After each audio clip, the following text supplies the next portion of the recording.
Hola amigos, estamos de vuelta con el doctor Pedro Carmona, quien nos está contando sus impresiones acerca de esos eventos que ocurrieron en el año 2002 y bueno, también nos va a relatar un poco acerca de su visión de cómo se están haciendo las cosas actualmente en Venezuela y cómo se están desarrollando los acontecimientos. Doctor Carmona, ¿por qué es elegido Pedro Carmona en específico? ¿Quién hacía la designación en abril, en el 11 de abril de 2002?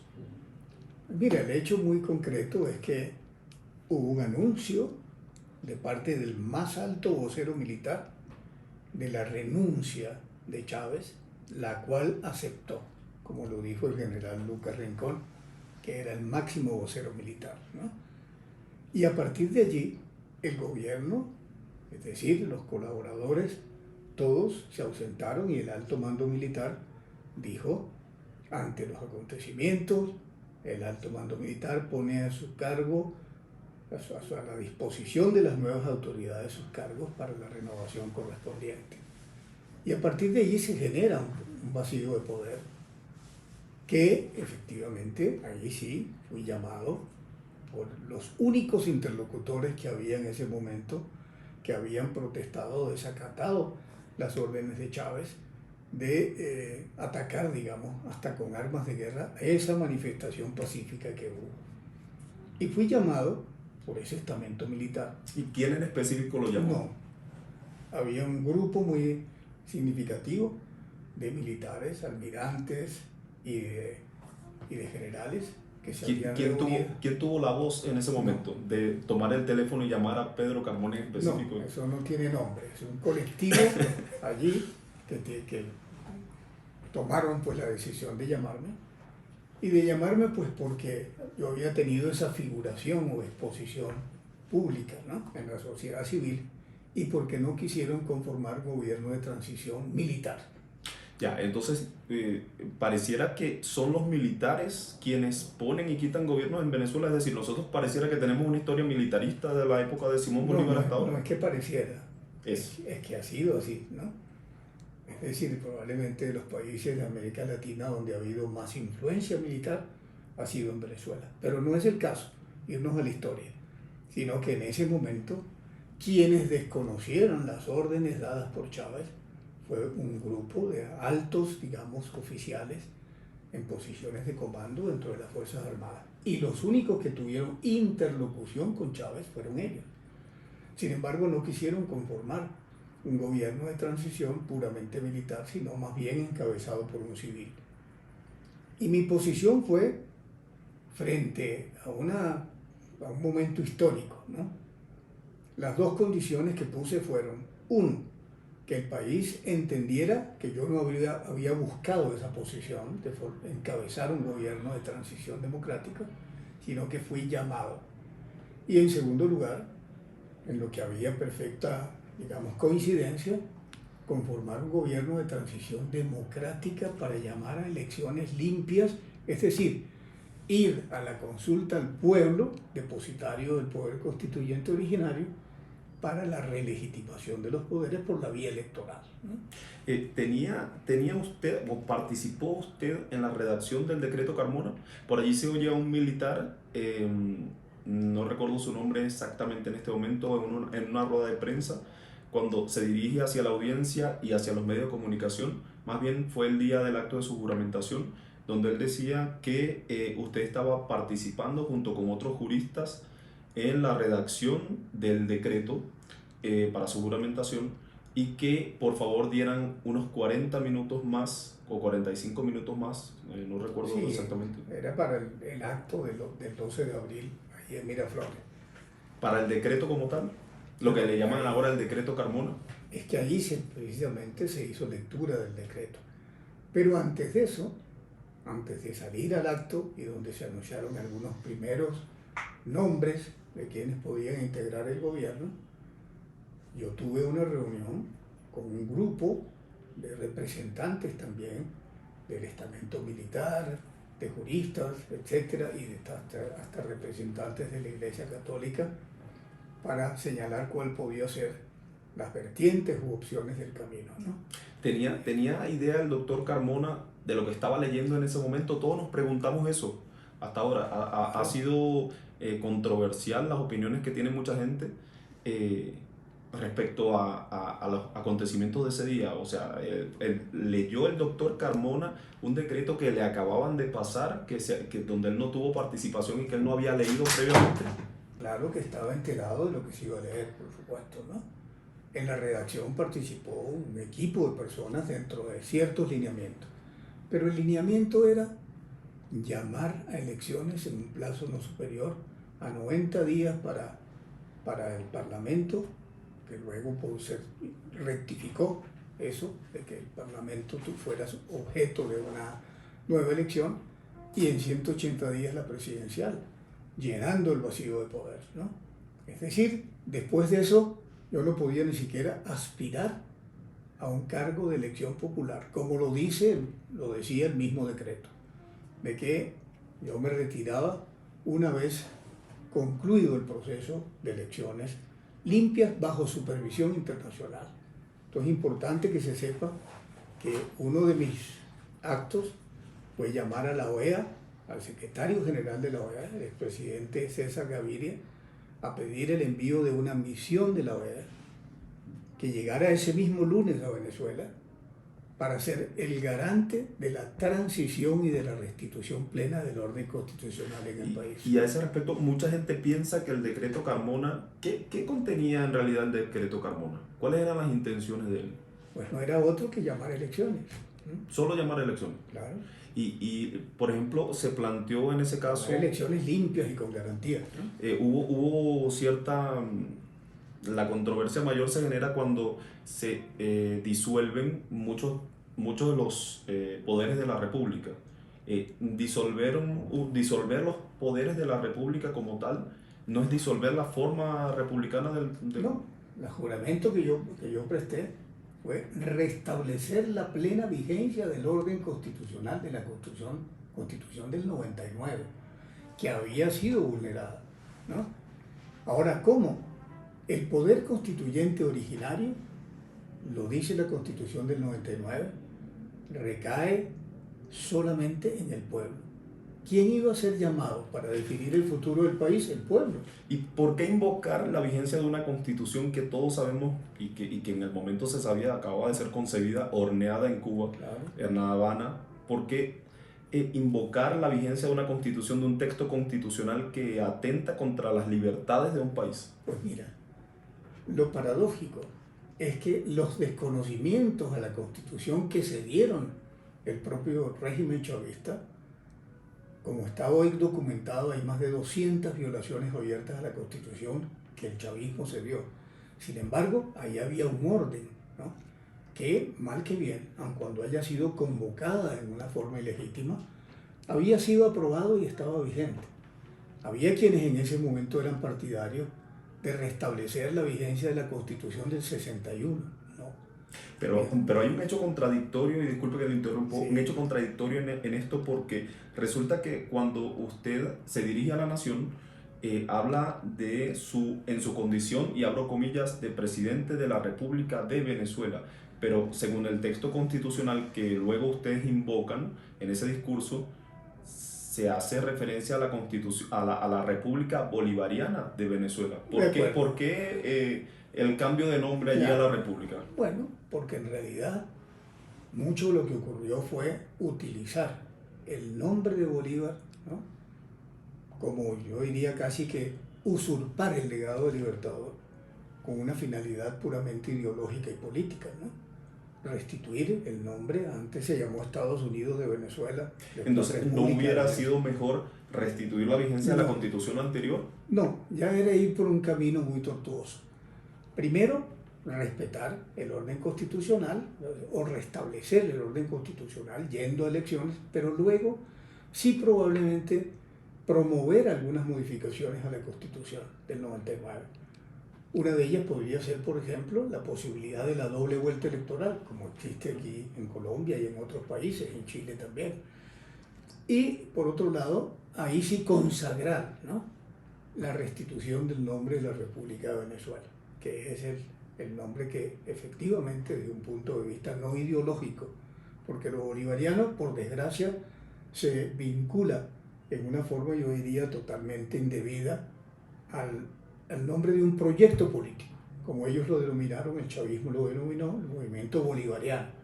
Es decir, lo bolivariano es una usurpación del legado del Libertador, que nada tiene que ver con un proceso político revolucionario como este, y por eso la desvinculación que habría que hacer, pero luego promoviendo sí una modificación de la Constitución. Claro, claro. En cierto, digamos, es cierta la historia que solía contar Chávez respecto a las intenciones que tenían, y abro comillas, de estos golpistas de asesinarlo.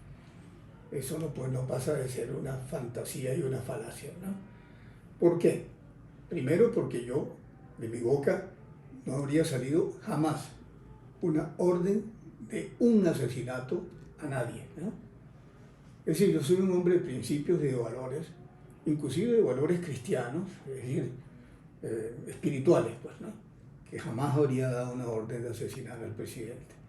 Y en segundo lugar, que habría sido tan fácil hacerlo si esa hubiera sido la intención, que se habría ejecutado con enorme facilidad. Bueno, hay quienes creen que hubiéramos acabado con el problema. Somos humanistas y, está bien, y no estamos pero en esa favor de la orden, muerte, pero esa orden no la habría dado yo, ¿no?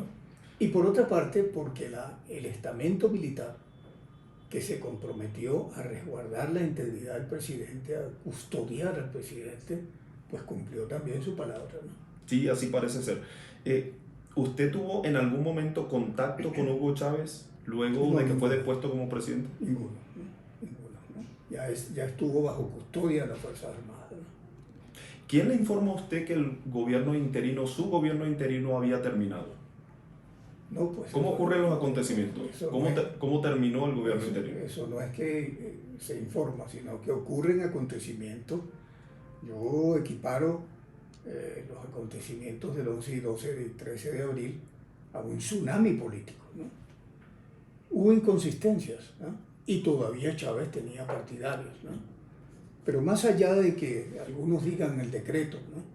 Yo creo que si lo viéramos en retrospectiva, 20 años después, el principal error fue la oposición de algunos altos generales o representantes del estamento castrense de que Chávez saliera a Cuba, como estuvo dispuesto, ¿no? Si Chávez hubiera salido a Cuba, se habría consolidado en todo caso ya pues el abandono del poder, y otro camino, digamos, habría sido el de la transición. Haciendo memoria un poco, recuerdo que se envió una carta a uno de los canales de televisión, o por lo menos RCTV lo leyó, donde decía que si el señor Chávez, era una carta enviada por el señor Castro, Fidel Castro, diciendo que si Chávez realmente había sido derrocado como presidente, entonces que él enviaba su avión más rápido a buscarlo. ¿Eso es cierto? ¿Fue cierto eso? Es decir, la participación de Fidel Castro en esas horas fue importante. Primero, porque tenía una misión ya organizada en Cuba con embajadores acreditados en La Habana para ir a buscar a Chávez. Pero luego fueron las llamadas que él mismo le hizo a Chávez pidiéndole que pudiera ir a Cuba y desde allá rescatar, digamos, quizá el poder. Estoy seguro de que si de todas maneras si Chávez hubiera salido a La Habana, desde allá habrían tratado de incendiar a Venezuela, ¿no? Pero bueno, ya esa era otra, digamos, hipótesis o conjetura. Pero por otro lado, en esos momentos, Fidel Castro, teléfono en mano, llamó a muchos generales de las Fuerzas Armadas, que eran los que tenían Baduel, por ejemplo, contra él. ¿Es un mito o es realidad lo de Baduel? Entonces llamó Fidel a generales conminándolo a la restitución de Chávez al poder, de manera que no fue neutro Fidel, sino proactivo en ese momento. Sobre Baduel, un hombre que tenía pues desde luego el comando de un batallón importante ahí en Maracay, ¿no? Consideró que él podía entonces, frente a los hechos, promover una misión, un operativo para la restitución de Chávez al poder, y jugó un papel importante porque no hubo cambios que se hicieran en comandos de las fuerzas, sobre todo del ejército, ¿no? Entonces, Ahora, visto en retrospectiva, y que en paz descanse el general Raúl Isaías Baduel, así paga el diablo a quien bien le sirve. El hombre que jugó un papel importante lo tuvieron incomunicado durante años, preso, a su hijo también. De manera que fue un factor importante y así le pagaron como le han pagado también a muchos servidores de las revoluciones, también devoran a sus hijos, ¿no? ¿Por qué ocultar a la nación cuando usted en horas posteriores al 11 de abril, por qué ocultar a la nación el hecho de que, por ejemplo, había disturbios en todo el país? La nación estaba viéndose casi que incendiada, muchos medios de comunicación estaban siendo asediados e incluso destrozados. Yo recuerdo que hubo un momento en que periodistas hacían transmisiones en vivo donde estaban las hordas chavistas, que para ese tiempo se llamaban círculos bolivarianos, eran los círculos del terror, asediaban los canales de televisión y cometiendo destrozos contra estos. En una comunicación vía telefónica con usted, usted decía que en el país no estaba pasando nada. ¿Qué ocurrió en ese momento? ¿Por qué ocultarle a la República esos acontecimientos? No, ocultarle no. Lo que había era una magnificación de que había supuestamente grandes protestas nacionales. Había focos que quizás, pues bueno, buscaban proteger o, en fin, generar una matriz de opinión de protección a Chávez, etc. Pero ¿no se le informó a Pedro Carmona de esto? ¿Usted cree que, porque todos estos acontecimientos fueron los que contribuyeron a su salida del poder? Entonces, ¿no cree usted que los acontecimientos sí fueron lo suficientemente trascendentales y fuertes como para provocar su... El 12 de abril no. Puede que ya después se hayan generado movimientos organizados. Por ejemplo, uno frente a una de los portones de Fuerte Tiuna, un grupo de manifestantes, etcétera, estuvieron allí. Pero no es que haya habido, el 12 de abril nadie salió en las calles a defender a Chávez. Luego, como ellos tienen mecanismos también articulados, pueden haber organizado grupos de protesta. Pero fue después del 13 de abril, cuando se vio más bien hordas que salieron a saquear, etcétera, pero cuando ya había terminado el gobierno de transición, ¿no? ¿Qué te parece si hablamos entonces de qué ha pasado después, ¿no? Okay. ¿Por qué Colombia para establecerse?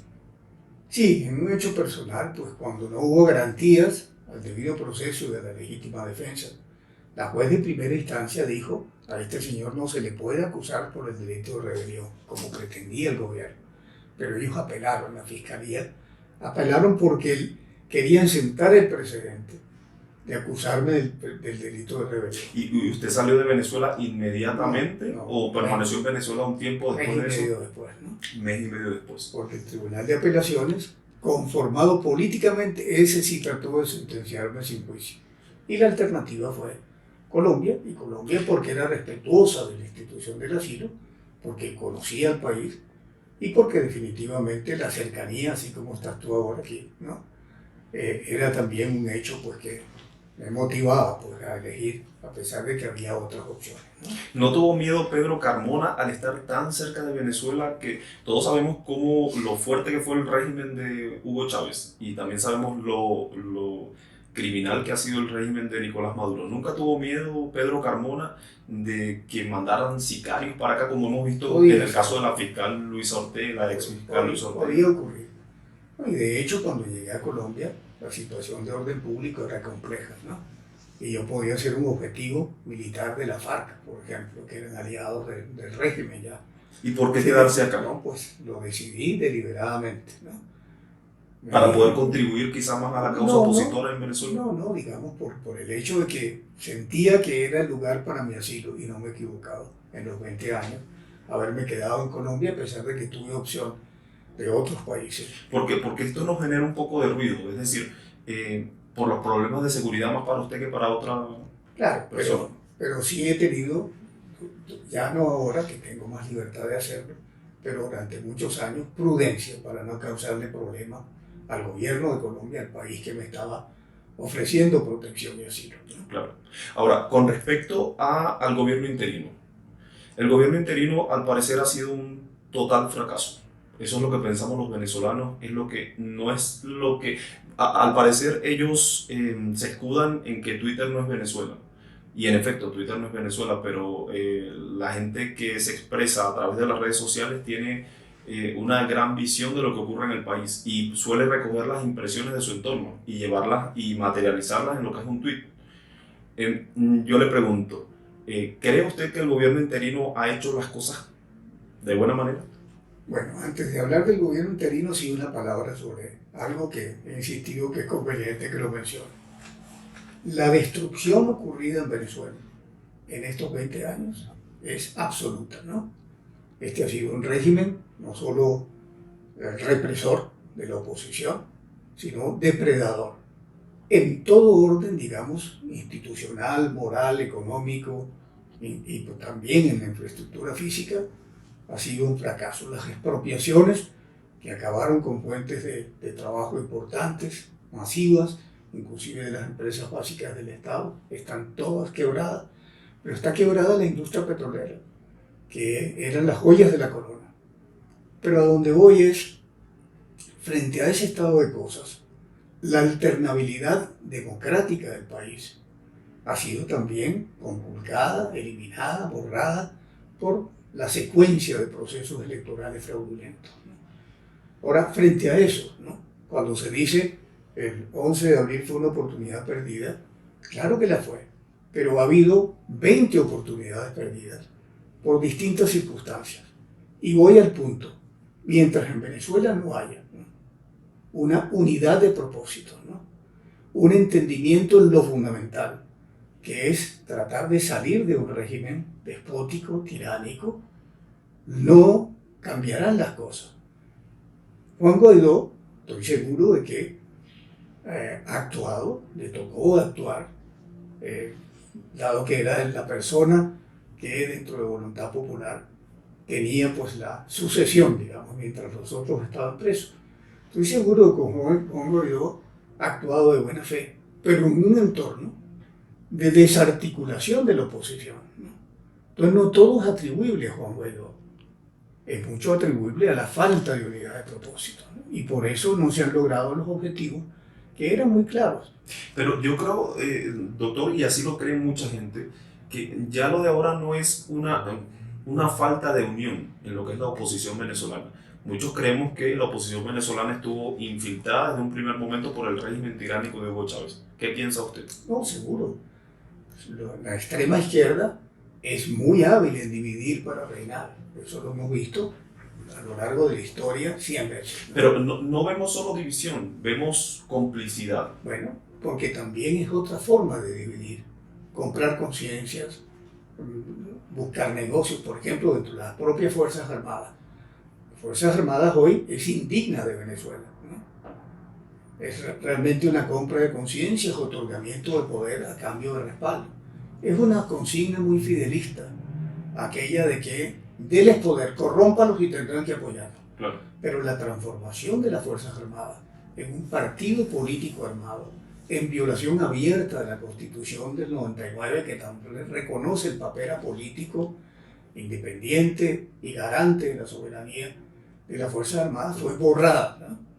Entonces, respecto a tu comentario, sin duda que la habilidad para dividir o comprar o debilitar conciencias ha funcionado.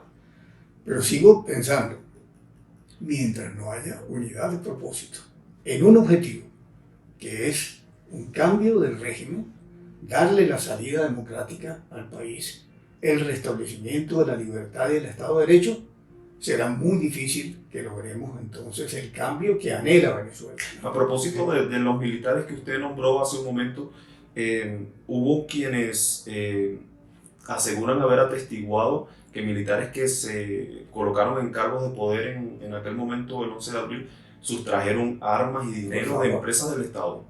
Esos comentarios ¿En qué horas y en qué momento? No llegó a conformarse el gobierno, ¿no? Así que puede ser que haya habido, no sé, en algún arsenal, alguna pérdida de armas, pero no hubo ni siquiera toma de posesión formal de un nuevo gobierno. Fue la intención de formar un gobierno de transición democrática, pero nadie tuvo actos de gobierno, ¿no? ni siquiera en el estamento militar, ¿no? ¿Cuál cree Pedro Carmona que es la salida para el atolladero en el cual nos encontramos? Ese punto es muy importante. Ya lo dije de alguna manera en mis palabras anteriores. Unidad de propósito. ¿Sigue creyendo Pedro Carmona que no es necesaria una intervención militar de manera unilateral de los Estados Unidos? Claro, no lo creo. Nunca he sido partidario de que haya una intervención militar en Venezuela, que sería además rechazada por el mundo y por la propia Venezuela. Una cosa es que haya una coalición, por ejemplo, internacional, que sea capaz, alegando también algunas disposiciones de Naciones Unidas, del derecho a rescatar a un pueblo de una verdadera, pues, no La solo responsabilidad masacre, de proteger. la responsabilidad de proteger. Es un principio de Naciones Unidas, de proteger a un pueblo que está siendo exterminado, de hambre, de necesidades, de persecución, etc. Pero lo malo es que esa responsabilidad de proteger de las Naciones Unidas tiene que pasar por el Consejo de Seguridad, donde los aliados de Maduro Chávez tienen derecho Poder a de veto. veto, claro. Entonces se hace difícil, ¿no? Muchas gracias de verdad, doctor Carmona. Para mí fue un gran placer y bueno, esperamos tenerlo en una próxima oportunidad donde pueda comentarnos algunas otras cosas respecto a su opinión respecto al devenir político de la región. Habría mucho que hablar sobre el presente y sobre lo que ha significado la tragedia para Venezuela de este régimen despótico, arrasador, depredador del país, que no hay derecho que esté en la retaguardia del mundo y no donde debería estar Venezuela, a la vanguardia de América Latina. Muchas gracias, doctor.